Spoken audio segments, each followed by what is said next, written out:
Good morning, good afternoon, or good evening, dependent, of course, on when and where you are joining us from. This is the SDR Leaders of EMEA podcast, a day in the life of an SDR leader, where we speak to various SDR leaders in EMEA about their role, how they get the best out of their teams, their tech stack, and any trends that they're seeing that may influence the prior. Now, today we are joined by Matthew Mothersole, Manager of Global Business Development at Glopal. Thank you very much for joining me, Matthew. Did you want to introduce yourself and tell the audience a little bit more? Yeah, sure. Thanks for having me, first of all. Super exciting to join you. A little bit about me, my background. I'm a dad. I guess that's my first and foremost thing in the world. It's the best job title you can have. So yeah, dad to two little guys, a 3-year-old and a 1.5-year-old. So work is busy, but the work life is busy in general. I'm a big football fan, soccer for the non-English people out there, non-Europeans. Leicester City fan. So if you know Jay Vardy, you know what I'm talking about. If not, no worries. What else could I share? A little bit about me. My background, I guess, like a lot of people in the SDR world or SDRs, I didn't actually start my career as an SDR, but I got into sales from an unusual background, and I think that's quite common in the SDR realm. I was a concert violinist originally, so I played violin growing up, and ended up playing with some large symphonies around the world before realizing that I didn't want to do it anymore, and kind of fell into sales, account management, and the sales world.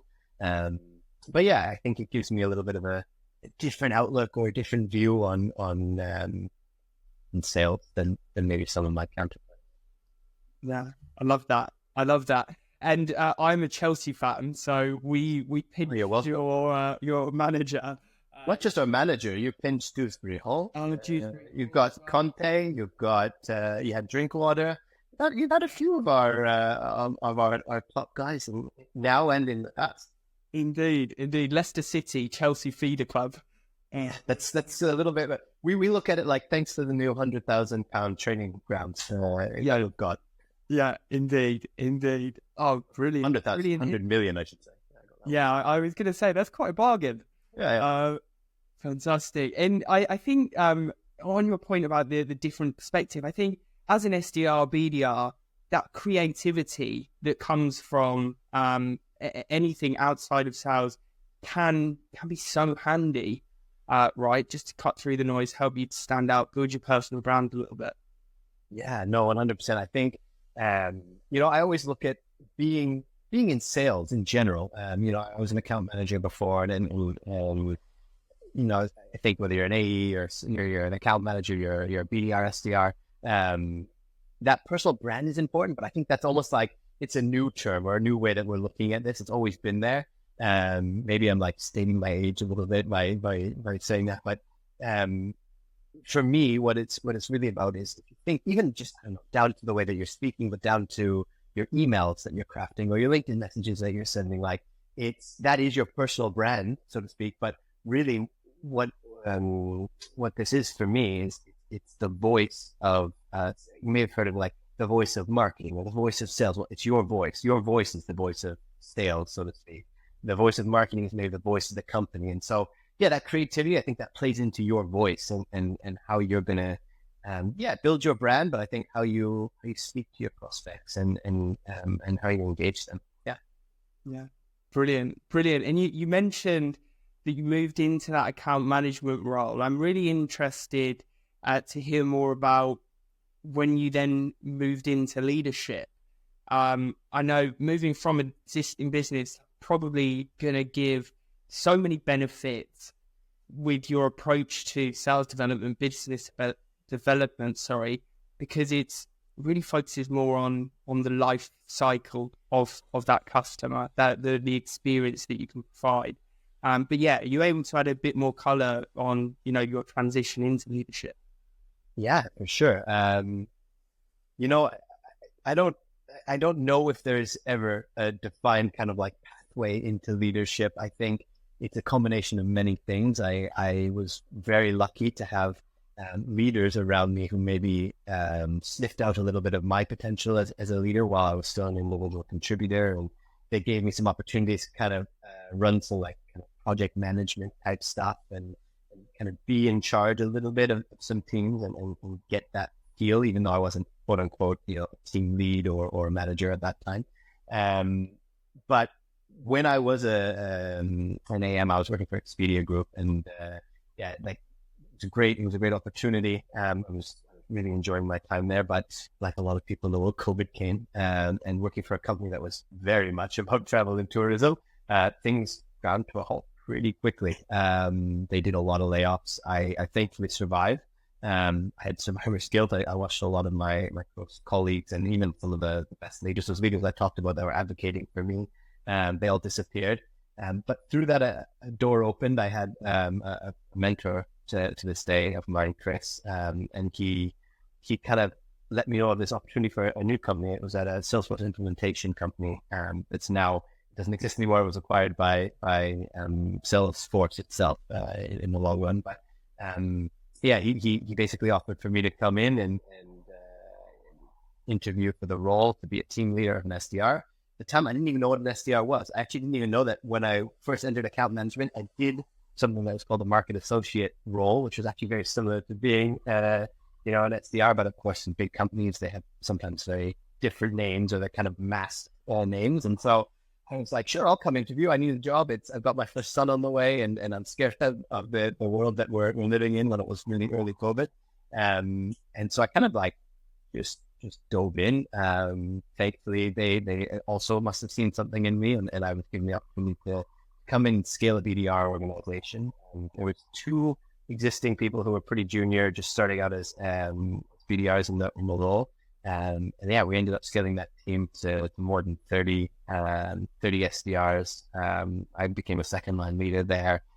Like I said, we went IPO ready and we were acquired by Salesforce themselves. So it was an amazing experience, but it was like baptism by fire. It wasn't like a defined, Graham or anything like that to get into that role. It was very much like, yeah, okay, go for it. We need to scale a team. You're gonna go and get to hire these people, learn about hiring practices, learn about like building a playbook, learn about how we build this messaging. And I think I remember pretty early on in that role too. They're like, oh, and by the way, we get all our leads from Salesforce, but because it's COVID, we no longer have any inbound. So we need to be purely outbound. So also, can you also make sure they all know how to outbound efficiently as well? So amazing experience. But yeah, my transition into leadership was a bit chaotic, but within there, I guess the other thing I can add to that is like, with that term I use baptism by fire, but maybe that's a negative connotation. I think whether you're starting out as an SDR, whether you're going into leadership, whether you're going into becoming a second line leadership or beyond, you need a safe environment where you can make mistakes and you can fail and learn from those mistakes. I mean, not to make them again, but try and test and learn and grow within that role. And thankfully, I was very much in an environment where they were scaling quickly and we had that ability. The freedom as well to go in and test and explore and optimize from there. That's brilliant. Now, you touched on those leaders that did advocate for you and, those guides, mentors. I'm sure they shared some great advice throughout that transition. Are there any that have stuck with you?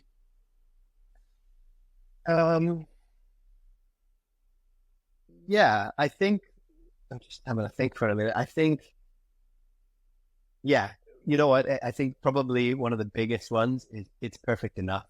I think when, especially when you first become a leader, but even after, you're more established in the role or you've been there for a while, I don't think it really matters. I think sometimes like you strive to do everything to 110%, and that's always the way it should be. But there's moments where you've got a lot of different stakeholders, you've got a lot of different things on the go. You're trying to execute like your data and your reporting to maybe more senior executives. You've got AE leaders or marketing leaders that you've got partnerships there and things to do. And that's a different story and a different set of objectives. Your coaching maybe depends on if you're second line leader, maybe you're coaching those leaders, or maybe you're directly coaching your own team and you're getting attention, but you are getting down and prospecting with them and getting your hands a bit dirty too there. And I think it's easy to get caught in the strategy of things or too much reporting. And while all of these things are important, I think sometimes it's just like, it's good enough and you just got to go for it and you just got to do it. And I think that's probably a huge one for me.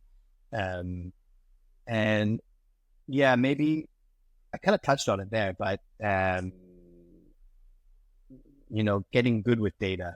I think sometimes when you come from, especially if you're coming out of like an individual contributor role into leadership or something like this, you might be good with data and you might know how to like manipulate that data to prospect or to build good lists or kind of own a territory or these sorts of things. But do you know how to build a dashboard in Salesloft in Salesforce or HubSpot? Do you know what story that needs to tell? Like, do you line it up and can you accurately explain that story? And is that story speaking to, like you would with a prospect, of what's in it for me, but for that marketing leader or for that sales leader, those AEs that are looking after your team now, or for the CRO or something like that. So again, I think like understanding that and like having somebody tell me early on, like, just get good with data, but I don't mean like get good with using Tableau. I mean, get good with telling a story and understanding what's in it for me, like you would when you're writing a sequence or something like this. Yeah, I think that's a really good point. It brings to mind the saying, what looks like frustration is often lack of clarity. And by not being able to manipulate that data in the right way to tell that story, it could, you could mean one thing, but someone in the other role that's looking for other things, it could get lost in translation, so to speak. So I really like that. Yeah. And I think like I'll just add that, like if you are having, let's say you have your weekly or your monthly with, I don't know, a sales leader, a sales team leader, and like getting their feedback, or even like maybe it's a monthly or quarterly, but you have it with the director of sales or a more senior leader, but understanding like what data is he looking at for all of the AEs and the sales teams and his team leads, and then like, okay, how do I tell that story and then get this like on a level that's going to make sense for those team leads, and then it's also helping them to support the conversation with their leaders and the greater organization. Yeah, no, I really like that. That's a good point. Yeah, and then just my final question surrounding that transition period. Were there any sort of common mistakes that you would advise new leaders to avoid at all costs? Yeah, I think this is, it's any leader, but I think new leaders probably, especially if you're coming into like an SDR role, you haven't been so established or had the time to understand, for lack of better words, the politics of an organization and kind of how to own those relationships and things. And often you go in thinking like, yeah, because you've been that individual contributor, I'm going to help my team. I'm going to like elevate those middle performers into top performers. And yeah, like I can do that. And that's great. And that is your primary role. But I think what often gets missed out is kind of what we were just talking about, which is, understanding the relationships with your leader counterparts and how you, how you own those relationships and making sure that you have this on a regular basis and that, they're going to be your biggest advocates. And in fact, they're actually going to probably lead to the growth of your team, right? If you're advocating and growing alongside, again, staying on the sales leader role, they're going to be able to help to advocate to maybe promote those SDRs into AE roles or, grow them this way. Or maybe you need to grow a second line. You want to grow into a second line leader yourself. Maybe you want to get team leads. Well, the best way to do that is then to make sure that you're understanding these things. So those SDRs are effectively working with these different teams and, then they can show their strengths and start to get some different projects and ways to grow. But I think as a new leader, this is often overlooked. You forget this. And I guess we really touched on the other one that for me, I think is super important, which is like the data or the stories. Maybe one other one I would add in there actually is how I lead is very much through empathy. And I think I'm empathetic leader is the way I would put that, but I'm very much data driven, but with empathy. And I think a lot of great leaders have that natural ability, but they're afraid because they think they need to report to metrics and KPIs and, and they forget about what does it mean to have a meaningful conversation, or like the little wins and celebrating those. It's not, yes, we want to book meetings and we want to go, but we need to celebrate those little wins, and I need to build my team up this way. And they generally have it, but it's kind of like suppressed, I think, often when you're new, because you think, oh, I just need to perform. I need to show good numbers to my leadership. And of course, we need to do those things, but there's different routes to getting there. And I think sometimes we just get afraid of taking that liberty of leading with everything. Yeah, it almost gets masked by the corporate. Yeah, they're like, oh, I'm a leader now. I have to behave this way. Well, what is that way? I think maybe thinking back to who are the best leaders that you've had, and why were they the best leaders that you had? And I guarantee most of them were empathetic. You were able to speak. They gave you the room to fail and learn and grow. And you could have radical candor or good feedback. I don't feedback can be a scary word, but like that's so important. And if it's just going to be about data or that, the man, if you will, of the corporate world, that becomes a scary conversation, and it gets framed in a different light. And I think that's a really important one. Yeah. It's sort of, as you said, it's not the environment that's necessarily conducive to growth. Now, on that growth piece, really keen to find out more about your go-to resources or methods, tactics for coaching and developing your people. So this is a tough one, mainly because I guess I've been doing this for a little while now. So I've kind of it's been like an amalgamation of so many things over the years, and it's kind of like I've created my own, and you kind of have your own playbooks, and you're constantly adding and taking away or trying to change and do different things. And the world of self-development has changed so much in the last 2-3 years, let alone the last 10. But yeah, for me, I think the really big things in terms of coaching, they haven't changed a lot. It's how we get there, what we're doing that's maybe changed. And so maybe I would frame it in this way. So for me, the most important thing for an SDR to be doing is to be having meaningful conversations. And so I would say, right? Like the emails, the videos, the LinkedIn, you could be doing texting, WhatsApp, calling. There's so many different avenues out there, right?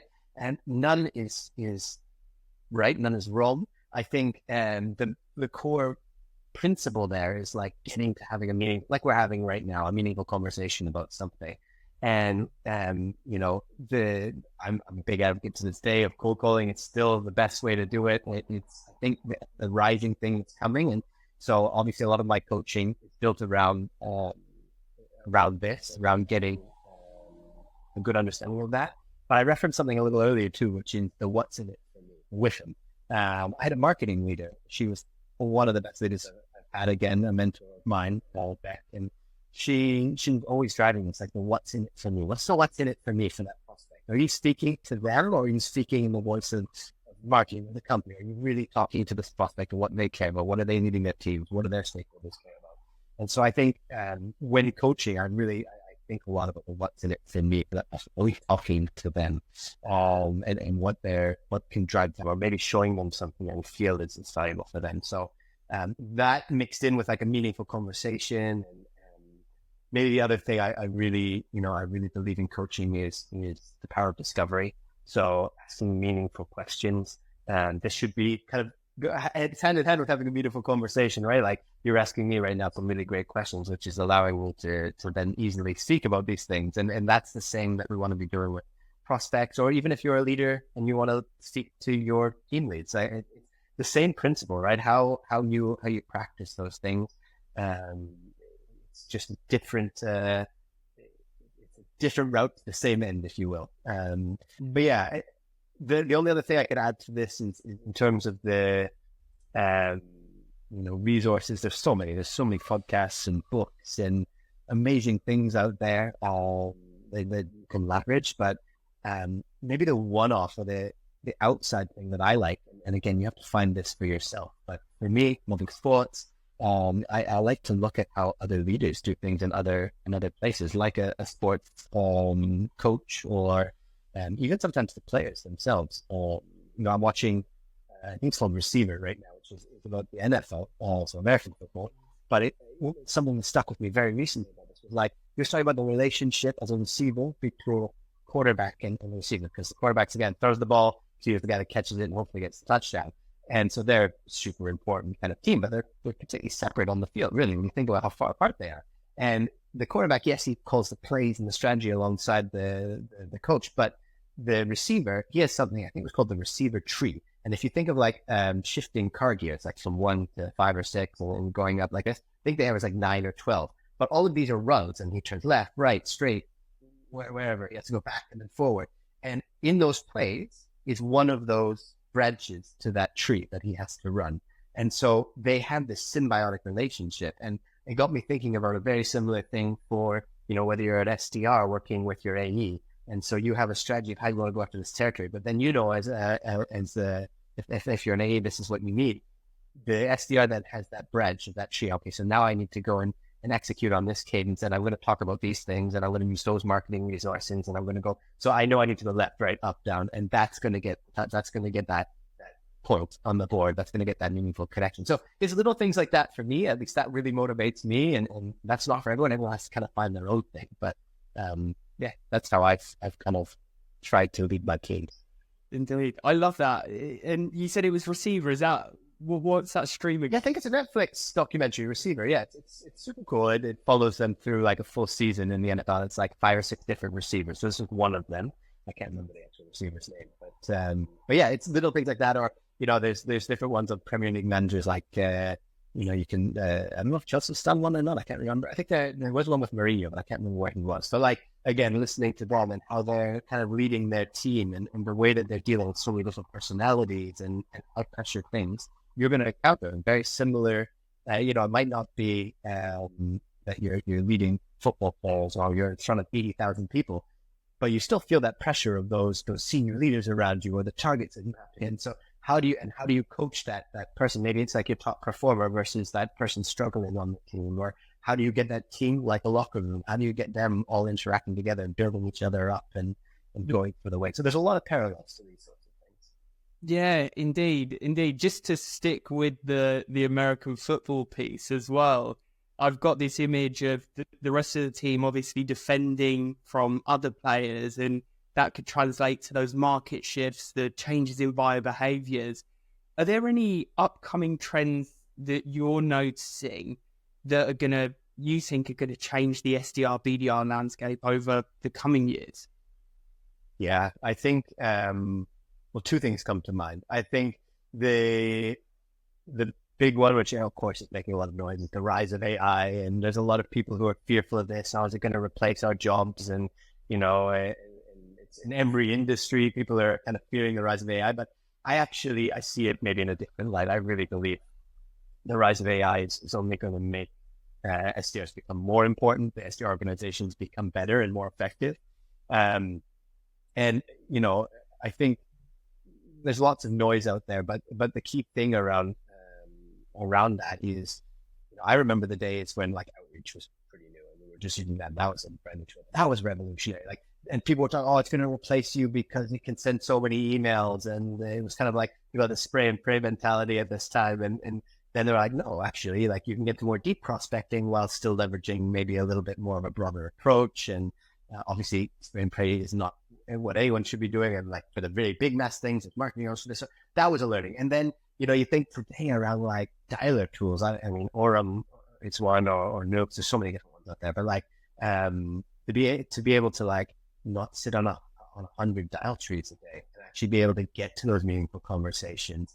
And also it's challenging organizations because it's making them need to look at their CRM data better, because if you don't have, like, for instance, the contacts with the right mobile numbers, and that's not feeding through into your sales enablement tool like SalesLoft or Outreach or Apollo, you're not going to be able to effectively use the dialer. So all these things are kind of like in the background. There's a lot of stuff happening, but they're making SDR organizations more effective, and it's allowing SDRs to really become more creative and focus on those things that we talked about, meaningful conversations, on living and discovering, getting more creative with your messaging. It's saying Chat GPT, it's not going to write your emails for you. If you're using it for that, you're not doing the right things, you're not in the right role. But like, it will help you create a whole bunch of new ideas for email subject lines, and you can play with that and craft that. Or maybe you just want to take a sentence you wrote and see 10 iterations of it. Like, that's a game changer. And I think how you use these tools is a big one. And then the other thing I would say is the landscape that we're in. The fact that we are now living in this landscape of companies that are, a lot of the smaller startups or scale-ups, they're being acquired, or maybe they've been in some financial difficulty, so they're getting new series funding, or maybe it's not even series, they're getting like lots of different seed fundings or just VC backers. It's a very different world. But through that is coming a lot of now growth and amalgamations of teams and kind of new go-to-markets. And I only see this like we're still early days in that. I think it's going to continue over the next year or so. And while that's kind of a struggle in the job market, especially still maybe in Europe, a little bit more, but North America, it's getting better, and I think it will get better. The importance of an SDR organization is going to become so, maybe actually, if you think back to the golden era and the people kind of view of like the rise of these SDR organizations in the early to mid 2000s and how we've kind of come and where we are at today. Like, if you think of that rise, like I foresee it going back there a little bit. And I foresee with, like, we're talking about dialers and these sorts of things, not only are they going to become just as, if not more important, I think the fact that people are understanding meaningful conversations and trying to get to someone on the phone is so important again. And we're moving back to this.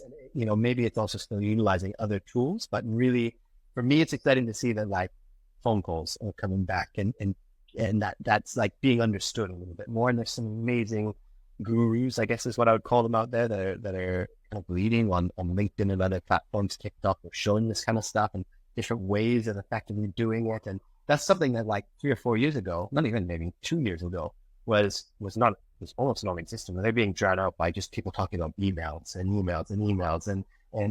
this sort of thing. So there's been a dramatic shift, and I think it's moving even more so in that direction, and will continue to do so. Yeah, that's fantastic. You mentioned a couple of tools there. Are there any standout tools that have significantly improved your team's efficiency and performance over the past, 6, 9, 12 months? Yeah, Orem was one of them in the past company that I used. And it just, again, I know there's lots of dialers out there, so I'm not saying that, they are the best. It's the one that I guess I've used and seen the most. But it's fantastic. And again, just being able to get to those conversations. I think the other one is, I've used several, but 6 Sense, more demand-based, like intent data. And I think where they are today, it's like so different to where they were 3 or 4 years ago. And that's because of the rise of like what we were just talking about, these other ones like Clay and a lot of other players out there. But it's created tools like 6 Sense, I'll just use that as an example, to be able to do some really amazing things. They're not only just like using intent now, but they're also dipping into like data enrichment and being able to bring almost like what ZoomInfo is doing or Phobiasm now and bringing that in there. And like these things, if you're able to understand the buying cycle of your customers, and this maybe is a little more challenging for smaller companies that are just growing and scaling, but maybe if you're a mid to a larger size company, you should be able to establish buying cycles. And if you can get your SDRs or BDRs speaking to the people at the right time, this is so impactful. So for me, like, whether it be a demand-based or 6 Sense or a tool like this, I always kind of reference it to reading the menu at a restaurant, right? Like, you want to get somebody once they've read the menu or they're about to think about reading the menu. You don't want them when they've already made their decision before, and you also don't want them before they don't even know what restaurant they want to eat at. You have to get them at that right spot, and that's what these tools are so powerful in doing. Brilliant, Matthew. I am conscious of time. I've thoroughly enjoyed the conversation. I will let you go enjoy your day. Any final thoughts from you? No, I guess maybe the last question I'll ask you, since you told me you're a Chelsea fan, though, is where do you think you're going to finish on the table this year? I will just say top half, hopefully. We just about scraped it last year. It was worrying. Do you know what? I'd love to say top 4, but it's so early days. New system. It's going to take a little while for that to bed in with the team. 2-2 draw the other day against Wrexham. didn't exactly fill me with confidence. But again, it's very early days, as with anything, when you've got a new team, trying a new approach, it's going to take a little while to test, optimize and make it work. But I'm hoping that it does. Well, either way, it'll make for a good documentary when it comes to the Wrexham game when I'm sure they'll air that. Indeed. Yeah, no, that's another fantastic sporting documentary. Brilliant. Good stuff. Brilliant. Matthew, thank you very much. And to anyone listening, until next time.